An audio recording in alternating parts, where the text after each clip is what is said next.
آج ہم Lahore high court کے ایک اہم فیصلے پر بات کر رہے ہیں، غلام عباس بنام ریاست۔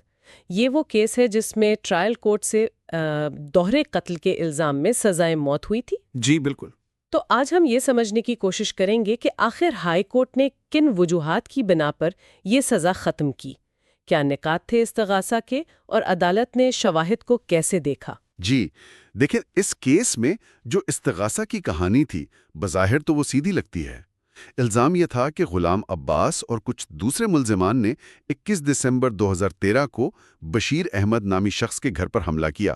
حملہ کیا؟ جی، اور وہاں اس کی بھانجی مسمات سہرش بی بی اور اس کے بیٹے محمد عرفان کو مبینہ طور پر فائرنگ کر کے قتل کر دیا۔ اچھا، اور اس کی کوئی وجہ، مطلب کوئی دشمنی؟ وجہ یہ بتائی گئی کہ سہرش بی بی نے اپنے شوہر کے خلاف طلاق کا دعویٰ دائر کیا تھا اور وہ شوہر بھی شریک ملزم تھا۔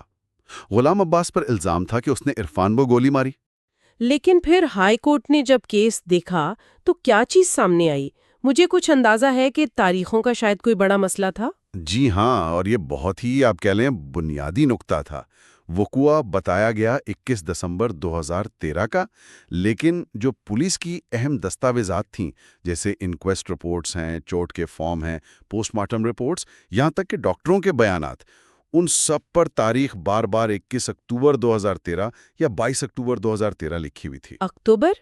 یعنی 2 مہینے پہلے کی تاریخ؟ یہ کیسے ہو سکتا ہے؟ مطلب یہ کوئی لکھنے کی غلطی نہیں تھی؟ دیکھیں، عدالت نے اس کو صرف لکھنے کی غلطی نہیں سمجھا۔ یہ اتنا بڑا فرق تھا 2 مہینے کا کہ اس سے شدید شک پیدا ہو گیا کہ کیا یہ کاغذات وقوع کے فوراً بعد بنے بھی تھے یا نہیں، یا بعد میں کسی وقت تیار کیے گئے۔ اور پھر یہ سوال بھی کہ ایف آئی آر کتنی جلدی درج ہوئی تھی، اچھا، کیونکہ اگر اتنی بنیادی دستاویزات میں یہ حال ہے تو ان کی ساخت، ان کی کریڈیبلٹی جو ہے وہ مشکوک ہو جاتی ہے۔ اور آپ نے ایف آئی آر کا ذکر کیا، اس کے درج ہونے میں بھی کوئی مسئلہ تھا؟ جی، وہ بھی ایک نقطہ تھا۔ ایف آئی آر تھانے میں نہیں لکھی گئی، بلکہ تفتیشی افسر کو راستے میں اڈا کسوانا پر ایک درخواست دی گئی جس کی بنیاد پر یہ درج ہوئی۔ تو عدالت نے اس پر بھی غور کیا کہ جو ایف آئی آرز اس طرح راستے میں ملتی ہیں ان میں اکثر یہ امکان ہوتا ہے کہ شاید لکھنے سے پہلے کچھ سوچ بچار یا مشورہ کیا گیا ہو، تاخیر ہوئی ہو۔ ٹھیک۔ اور پھر ایک اور بات، جس بندے فریاد نامی پڑوسی کا ذکر تھا کہ اس نے درخواست لکھی، اسے استغاثہ نے گواہ کے طور پر پیش ہی نہیں کیا۔ تو تاریخیں بھی مشکوک، ایف آئی آر کا اندراج بھی، گواہوں کا کیا بنا؟ ان کی شہادتیں کیسی تھیں؟ وہاں بھی کمزوریاں نظر آئیں۔ جتنے بھی عینے شاہدین تھے وہ سب مدعی بشیر احمد کے قریبی رشتہ دار تھے۔ اچھا، سارے ہی رشتہ دار؟ جی، عدالت نے کہا کہ رشتہ دار ہونا گواہی کو رد نہیں کرتا، لیکن احتیاط لازم ہے۔ پھر کچھ گواہ تو جائے وقوع سے بہت دور، کوئی 70-75 کلومیٹر دور رہتے تھے، تو ان کا عین وقت پر وہاں ہونا بھی تھوڑا عجیب لگا ہوگا۔ جی، اور سب سے اہم 2 گواہ، محمد یار اور شمیم مائی، ان کے جو انگوٹھا لگے بیانات ہوتے ہیں دفعہ 161 کے، وہ پولیس فائل یا عدالتی فائل کسی پر تھے ہی نہیں۔ اوہ، تو ان کی گواہی کی بنیاد ہی کمزور ہو گئی۔ بالکل، اس سے ان کے بیانات کی سچائی پر بڑا سوالیہ نشان لگ گیا۔ اچھا، جائے وقوع سے متعلق بھی کچھ تضادات تھے؟ جی تھے۔ استغاثہ کہتی تھی کہ مقتولین کو گولی لگی اور وہ گر گئے، لیکن انکویسٹ رپورٹس میں لکھا تھا کہ لاشیں چارپائیوں پر ملی ہیں۔ یہ تو فرق ہے۔ جی، واضح فرق ہے۔ پھر یہ کہا گیا کہ وہاں بجلی نہیں تھی، روشنی چارجنگ لائٹ سے کی گئی، لیکن نہ تو وہ لائٹس کبھی برآمد ہوئیں، نہ ہی نقشہ موقع میں ان کا کوئی ذکر تھا کہ وہ کہاں رکھی تھی۔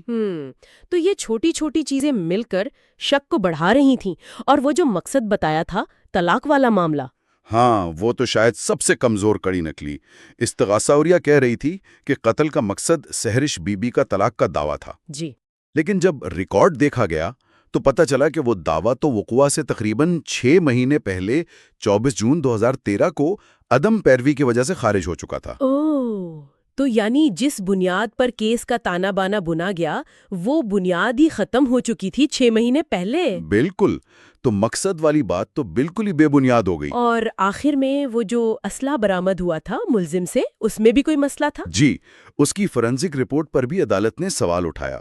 جو ریپیٹر غلام عباس سے مبینہ طور پر ملا اور جو خول جائے وقوع سے ملے تھے 21 دسمبر کو، ہاں، رپورٹ کہتی ہے کہ یہ دونوں چیزیں، خول جو دسمبر میں ملے اور اسلحہ جو جنوری میں برآمد ہوا، یہ دونوں ایک ہی دن یعنی 17 جنوری کو لیبارٹری پہنچے۔ ایک ہی دن؟ یہ کیسے ممکن ہے؟ یہی بات عدالت کو بھی مشکوک لگی۔ یہ ٹائم لائن جو ہے یہ غیر منطقی سی لگ رہی تھی۔ تو اتنے سارے شکوک و شبہات، تضادات، تاریخوں سے لے کر گواہوں، مقصد اور آخر میں برآمدگی تک، تو ہائی کورٹ کا پھر کیا نتیجہ نکلا؟ جی، ان تمام نکات کو سامنے رکھتے ہوئے ہائی کورٹ اس نتیجے پر پہنچی کہ استغاثہ اپنا مقدمہ شک و شبہ سے بالا تر ثابت کرنے میں مکمل طور پر ناکام رہی ہے۔ اور قانون تو یہی کہتا ہے کہ شک کا فائدہ ملزم کو ملنا چاہیے؟ بالکل، خاص طور پر جب معاملہ سزائے موت کا ہو تو ذرا سا بھی شک ہو تو اس کا فائدہ ملزم کو دیا جاتا ہے۔ تو اس لیے پھر اپیل منظور کر لی گئی؟ جی، لاہور ہائی کورٹ نے غلام عباس کی اپیل منظور کی، ٹرائل کورٹ کی سزا کو کالعدم قرار دیا اور اسے بری کرنے کا حکم صادر فرمایا، اور جو ریاست کی طرف سے سزائے موت کی توثیق کی درخواست تھی وہ بھی مسترد کر دی گئی۔ یہ فیصلہ واقعی ایک اہم سبق دیتا ہے کہ انصاف کے نظام میں، خاص طور پر اتنے سنگین مقدمات میں، تحقیقاتی عمل کی باریکیاں، دستاویزات کی صحت، یہ کتنی زیادہ اہمیت رکھتی ہیں۔ یقیناً۔ ایک چھوٹی سی نظر آنے والی غلطی، جیسے تاریخ کا فرق یا کسی گواہ کے بیان کا نہ ہونا، یہ پورے کیس کی عمارت کو گرا سکتی ہے۔ بالکل صحیح کہا آپ نے۔ تو یہ ہمیں سوچنے پر مجبور کرتا ہے کہ کیا ہمارا نظام ان باریکیوں پر پوری توجہ دے رہا ہے، تاکہ انصاف نہ صرف ہو بلکہ ہوتا ہوا نظر بھی آئے۔